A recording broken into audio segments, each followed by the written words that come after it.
e de sigilen bɛ jamana kɔ kan I b'a fɛ ka I sen no tunga lafiya ka projet kura o la o projet dɔ de u bɛna cité ni ka o de jɔ tungarangew ye banakɔrɔnikaw olu fɛ yen nɔ cité min ni a bɛna jɔ hectare 1 o de sanfɛ hectare min yɛrɛ ni ale lamunumunen don so 20 o de bɛna jɔ cité in kɔnɔna la a so 20 bɛɛ n'i ka yɔrɔ de don a kɔnɔna la denmisɛnw ka kulonkɛ yɔrɔ b'a kɔnɔna la fiɲɛ sama yɔrɔ b'a kɔnɔ ka taa se farikolo ɲɛnajɛw olu ma o bɛɛ bɛ cité in o kɔnɔna la cité in yɛrɛ parcelle 1 o ye titre foncier de min n'ale musaka ye sefa wari 4,400,000 ani 100,000 ye I bɛ se ka a sara yɔrɔnin kelen walima I bɛ se ka sara san 1 kɔnɔna la walima ka taa se kalo 18 o ma n'i tilali I ka terrain o sarali la sa I bɛ se ka I ka so jɔ ka kɛ villa hakɛlama ye walima I bɛ se ka jɔ ka kɛ étage ye tunga lafiya ma olu ka bolo kan n'i ka wari yɛrɛ bɛ I bolo I bɛ se ka I ka so jɔ I kelen ye walima ni wari t'i bolo fana o yɔrɔnin na I bɛ se ka I sen don tunga lafiya ma olu ka tɔn o la n'an b'a fɔ ma nanzarakan na n'an b'a fɔ ma ko tɔntin tunga lafiya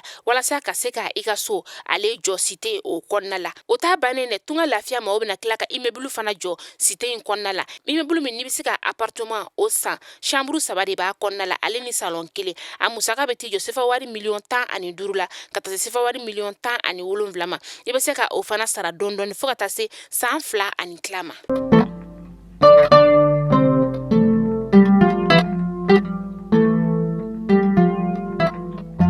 tarata ye novembre kalo tile 29 san 2022 an bɛ aw bɛɛ lajɛlen fo y'a fɔ aw sigiyɔrɔw la Mali kɔnɔ yan ka taa se Mali kɔ kan ma aw minnu b'aw sigi ni ka anw ka kunnafoni ka ale lajɛ tɛnɛ fo ka taga se juma ma foli belebeleba an b'o ta ni ka lase aw ma an ka tungarangew an tɛ ɲina aw kɔ an bɛ foli belebeleba ta ni ka di aw ma aw mana kɛ diɲɛ fan 14 fɛn bɛɛ lajɛlen fɛ an bɛ aw fo ka da o yɔrɔ kan kunnafoni ale waati selen ni ayo bisimila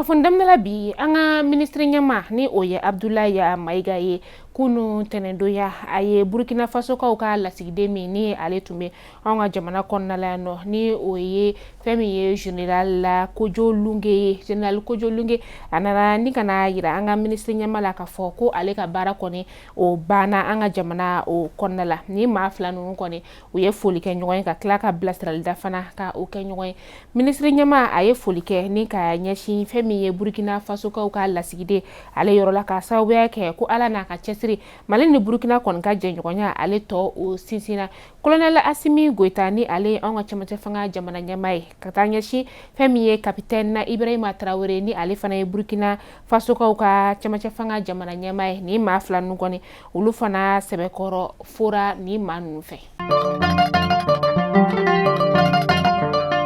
kari natano bɛ décembre kalo tile 4 ma san 2022 CEDEAO jamana ɲɛmaw kɔni kan ka sigi ka kuma ni ka o kɛ Abujakaw olu fɛ yen Abuja ale Nigeria jamana o kɔnɔna ye ni sommet yɛrɛ kɔni tali bɛna kɛ fɛn min ka o de anw ka jamana Burkina Faso kaw ka jamana ka taa se Guinée Conakry o ma o ka kuma fama bɛna boli o kan ɲininkaliw fana babu bɛna boli fɛn min ka sa o de ye kokura fɛn min ye CEDEAO jamana yɔrɔw ye sa fɛn min lakanabaliya fama bɛ yɔrɔ mun na u bɛna kuma falen kɛ olu fana kan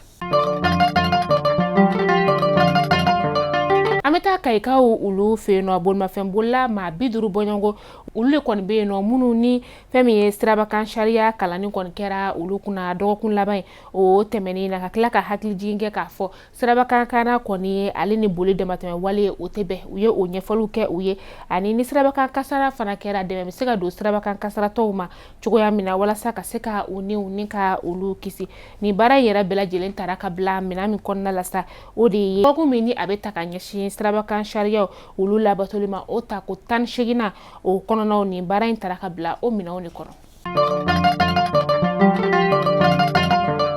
cakɛyɔrɔ min bɛ yen nɔ ni ale ɲɛsinnen bɛ wari falen olu ma ni ka wariw ci ka taga yɔrɔw la Gawokaw olu fɛ yen nɔ kari tɛmɛnen novembre kalo tile 27 Gawo sigida bɛ yen nɔ ni ale wele ko Sanɛ ya bingani wale taara ka ni wari falenso in kɔni ni ka ale sɛgɛrɛ maa maranfɛntigi dɔw fɛ minnu n'olu tun bɛ bolimafɛn sen 4 o la a kɛra kari tɛmɛnen novembre kalo tile 27 seerebolomaw y'a yira k'a fɔ ko maa kɔni ma bɔnɛ a ni na wa maa fana ma jogin nka ni maa maranfɛntigi ninnu kɔni taara ni nafolo caman o de tɔnbolomaw olu ye sɛgɛsɛgɛliw ni ka olu dayɛlɛ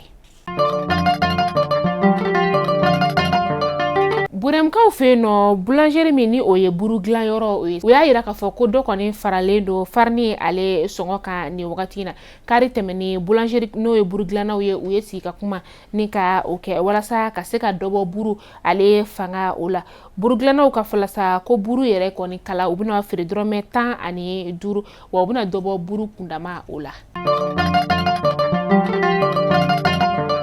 Juwe kalo tile 5 tɛmɛnen san 2022 dudɛmɛden dɔ n'ale si bɛ t'i jɔ san 19 na ale yɛrɛ kɔni tun ka baara o ɲɛsinnen bɛ musolaka dɔ ma min ni a kɔni tun bɛ u ka sokɔnɔnaw ni ka olu labara a yirala ka fɔ ko a kɔni sɛfɛwari miliyɔn 20 ani 120 a y'o de suɲɛ a ka patɔrɔni ni o ye a ɲɛmaa ye o ka so o kɔnɔna la a ɲɛmakɛ ni o ye taxibolila ye sa k'o de kɔni kɛra sababu ye ni ka a bila patɔrɔnimuso in ka wari o suɲɛni o la wari kɔni suɲɛna kuma min na sa u y'a yira k'a fɔ ko u bɛna t'u ka adamadenya ni ka ale dilan faransikaw ka jamana o kɔnɔna la nka a ɲamakɛ in yɛrɛ n'o ye taxibolila in sa o kɔni ye kɔkankali ni ka o k'a la ka sababuya kɛ a bolila ka taga ka muso in ni ka ale to a taalen wagati min na sa dudɛmɛden in kɔni ba polisilakaw ye tɛgɛ da ale kan a tun bɛ kiiri tigilamaw olu ɲɛma a yɛrɛ kuma la sa a jɔra la k'a fɔ ko ale de kɔni ye musolaka in ni ka ale ka wari ta kuma min na sa ale kɔni bɛ musolaka in ka so ni ka o furaniw ni kɛ a ye wari ni ka a ta a ka dilan kɔrɔla o de la ni wagati na sa kiiri tigilamaw kɔni ye a ɲangi u y'a ɲangi wagati min na sa ko san 3 ka so a bɛna o kɛ wa a bɛna tila tuguni fana ka muso in tila k'ale ka sɛfɛwari miliyɔn 20 ni 100 ani 20 ni ka o sara. An bɛ taa kokan kibaru la yani an ka kunnafoni an ka o datugu an bɛ taa Côte d'Ivoire kaw ka jamana o kɔnɔna la san 8 kɔfɛ ni Bilekude ale kɔni tun tɛ jamana o kɔnɔna la Bilekude min n'ale si bɛ t'i jɔ san 50 o bɔɲɔngo la fɛn min ye diɲɛ seleke naani kiiri tigilamaw kɔni kelen ka ale labila sa a seginna ka na Côte d'Ivoire jamana o kɔnɔna la a jiginnen ka bɔ pankurun kɔnɔna la sa sibiri tɛmɛnen novembre kalo tile 26 a bisimilala maa caman olu de fɛ ani fɛn min kɛrɛnkɛrɛnnenya sa u ka jamana ɲamakɔrɔ o muso ni o ye Simona Bagbo ye ale fana taara ni ka taga a bisimila a taa yopongɔkaw olu fɛ yen nɔ sa ni ka taa ka bisimila tɔ ni ka laban yen nɔ.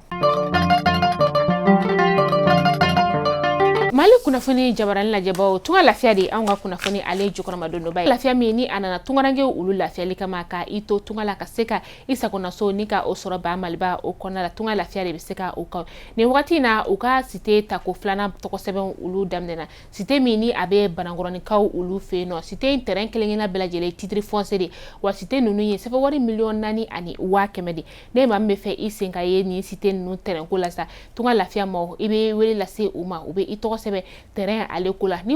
ka wari dafalen b'i bolo yɔrɔnin kelen n'o ye sɛfɛwari miliyɔn 4 ni 100 i bɛ se ka a sara terrain ale bɛ k'i ta ye o yɔrɔnin bɛɛ lajɛlen n'o t'i bolo fana i bɛ se k'a dɔgɔdɔgɔnin sara san 1 o kɔnɔna la kalo kalo i bɛ euro wari 500 ni 72 ni ka o de bɛ o bɛ sɛfɛwari 75 ani 5 dɔrɔmɛ 40 o de ma n'i ye o sara ni tilala sarala san 1 o kɔnɔna la i ka terrain ale bɛ k'i ta ye so jɔli fana kuma olu bɛ sɔrɔ ka daminɛ ni terrain banna ta la wagati min na o kuma la a y'o sɔn ka tunga lafiya la walasa aw bɛ se ka damu sɔrɔ aw ka sojɔko la cogoya min na tunga lafiya nana tungarange olu lafiyali kama aw k'an bɛn sini inshallah kunnafoni kuraw olu kɛnɛ kan.